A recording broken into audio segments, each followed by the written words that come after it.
Welcome back to the channel, everybody. Thank you so much for joining me and allowing me to continue to be your daily advocate. If you're new here or you're not subscribed for any reason, please do me a huge favor and hit the subscribe button. Thank you to all of you who have been watching and following me for so long. It truly means a lot, and I'm glad that I can be this person. That Sean Memon, who sat in on the SEC meeting with Brad Garlinghouse and Joel Katz, David Schwartz, was also a Sullivan Cromwell attorney.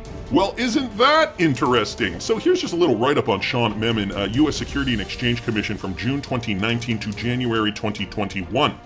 Notice when he left, January 2021. Also notice where he works today, Sullivan and Cromwell, and he was in on that meeting. Or sorry, he didn't go to Sullivan and Cromwell, he used to work for Sullivan and Cromwell, September 2008 to May 2017. And as per this August 2018 document, we can see Sean Memon, or Memon, Deputy Chief of Staff. He was at that meeting with Brad Garlinghouse and David Schwartz. So another connection there that may perhaps get you scratching your head.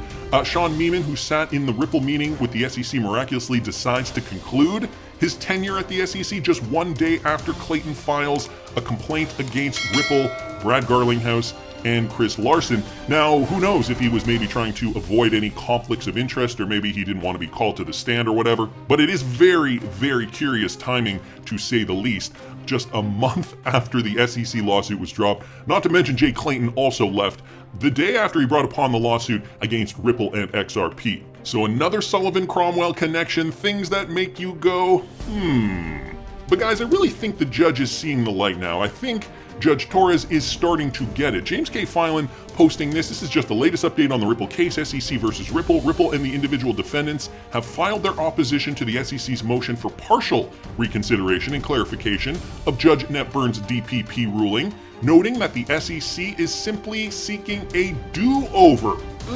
That does not look good for the SEC lawyers. And James K. Filan just tweeting out, BAM! XRP Crypto Wolf saying the SEC started this lawsuit but don't want any Ethereum and XRP documents to be revealed. How much do you think they are regretting suing Ripple? Fred Rispoli down here saying an absolute takedown of Ripple. Only reason for Judge Netburn to agree with the SEC would be political. Hopefully she denies the motion next week, then cue SEC appeal to Judge Torres. If the SEC loses there, that would be the first real likelihood of a settlement in my opinion. So interesting as we're following this, Jack the Rippler giving us some more information on this, posting an AMB Crypto, just giving us some of the highlights. So the latest updates from the lawsuit points to a potential win for XRP. The ongoing feud between the SEC and Ripple continues in the headlines, as we know. This just details some of the filings, some of the history. Deception under oath. Interestingly, Ripple Labs on February 26th filed their opposition to the SEC's motion for partial reconsideration and clarification of Judge Netburn's DPP ruling. The filing noted that the SEC simply sought a do-over. Again, does not look good on them. CryptoLodge is tweeting out some of the details. Defendants' response in opposition to the SEC's motion for potential reconsideration of ruling on DPP for Hinman speech drafts, emails, and meeting notes. And so he links a link in that tweet. I will link this in the description if you guys want more details. The aforementioned filing stated, though, the following to counter the SEC's motive. The SEC's motion is an inappropriate attempt at a do-over simply because it is unhappy with the court's order on its prior briefing. No pretense that the demanding standard for reconsideration is satisfied here. Extensively litigated for nearly a year, the SEC highlighted the same case issue, however, this time based on a new theory. In a reversal of course, James K. Filan, a famed lawyer, reiterated this development on Twitter that shed light on the case. And to put some authority to Ripple's response, Filan said, BAM! As per the tweet that we just read earlier. In fact, plaintiff ignored the previous filings that incorporated former Director of Corporate Finance William Hinman's sworn declaration. It maintained that Hinman's speech expressed the personal views of the speaker and then suddenly changed this narrative. Now the speech was a culmination of and reflected a policy process within the Division of Corporation Finance. Although if this were the case, John Deaton argued the following, and so then they post John Deaton's tweet, the Ripple lawyers are professional and very tactful in explaining that if the court were to accept the SEC's new theory regarding the speech, that it's the division's opinion, not Hinman's, then the court must accept that Hinman lied under oath. So, damned if they do, damned if they don't. So it goes on for a little bit more. I will link this in the description. Jeremy Hogan weighing in, wow. I expected Ripple to come out swinging, and this brief did not disappoint. This is the hardest hitting brief thus far in the litigation, and rightfully so. So it looks as though Ripple has got a very, very good chance now. As these lawyers are weighing in, the SEC has spun itself a tangled web here, and I don't expect the judge to help them out on this one. And then Jeremy Hogan just down here saying that he probably will not make a video this weekend, but I am really looking forward to what he has to say on this, maybe the following week, or maybe once we do get some more information, some more updates with regards to the case. Half and half down here just chiming in, and I think this kind of paints an accurate picture. They said 1 minute we want to hit the ball with the bat, and now we want to hit the bat with the ball. But also, there is no ball, and the bat is just a personal possession. However, now it's the department's bat, and the ball was never discussed, but also the department spoke about it.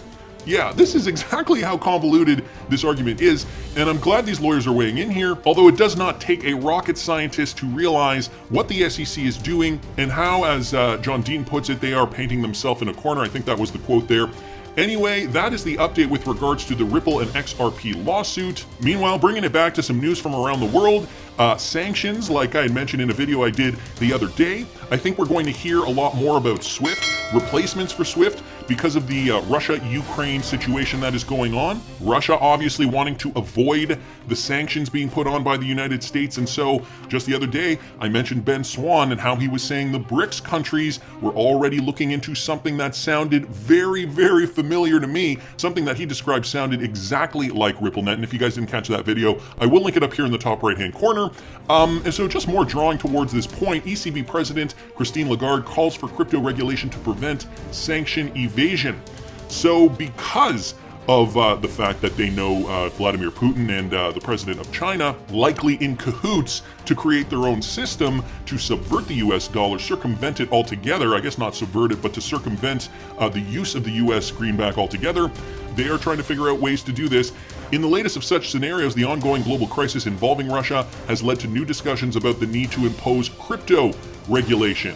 So yeah, Europe is getting involved. Russia has over the last few days invaded Ukraine for various reasons, including an ongoing attempt to join NATO. In response to this invasion, which has been condemned globally, several nations, including the European Union, have imposed severe economic sanctions on Russia. But Russia, sounds like, are not going to take it.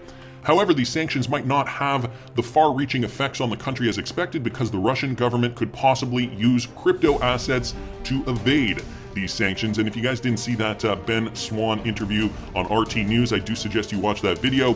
This possibility has led the president of the European Central Bank, the ECB, Christine Lagarde, to urge lawmakers to approve a regulatory framework on crypto. So this could realistically have an impact, a deeper impact, I think, on the Russian sanctions.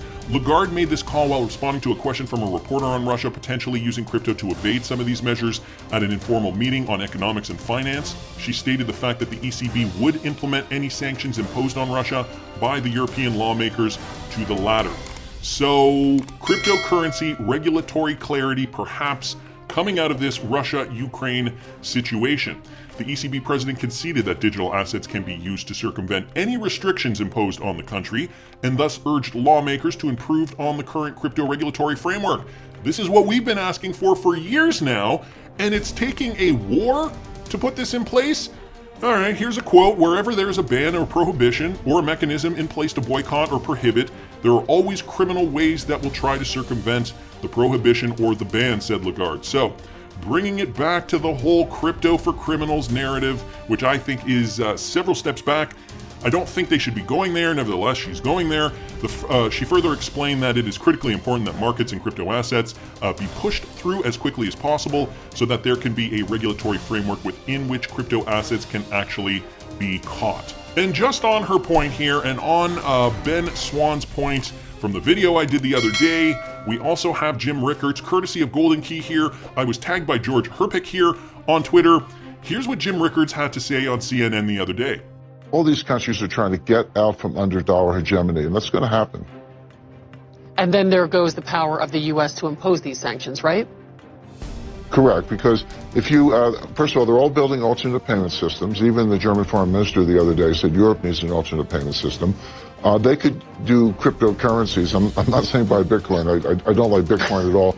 But you could create a new cryptocurrency with a distributed ledger with China and Putin. So imagine a Xi coin and a Putin coin. They could denominate it in SDRs. That's a special drawing right. That's the world money that comes from the IMF. They could back it up with gold. And notice that the dollar is not involved. Everything I just described doesn't involve the dollar. So that's why this could, if the U.S. doesn't reassert dollar hegemony, one good way to do that would be if the U.S. started buying more gold. I don't expect that to happen, but that would be part of my advice. If the U.S. doesn't do that, again, this whole alternate system, it's being created now. This is not science fiction, but it could affect the dollar very, very rapidly. And to Jim Rickards' point here, this is not science fiction. This technology exists today. Again, similar to what Ben Swan said in the video I did the other day, Jim Rickards is describing to a T exactly what RippleNet technology is going to do for the world. So are they telegraphing? To me, and I'm going to be optimistic about this, to me it sounds like they are. It sounds like they know that RippleNet leveraging XRP is going to be introduced into the financial system. This is going to be a new way of conducting transactions financially. Now Jim Rickards has said it, Ben Swan said it in 2019, and many other economists are in the know as well. Utilizing an SDR, leveraging XRP for that liquidity, there has never been a better reason to do this than now. And then there's the Russian side of things. So enjoy your day, everybody. I'm always here for you. Leave any comments or questions below, and be sure to subscribe. But thanks, everybody. I really appreciate you. Enjoy your day, and I always have your back. So thanks so much, everybody.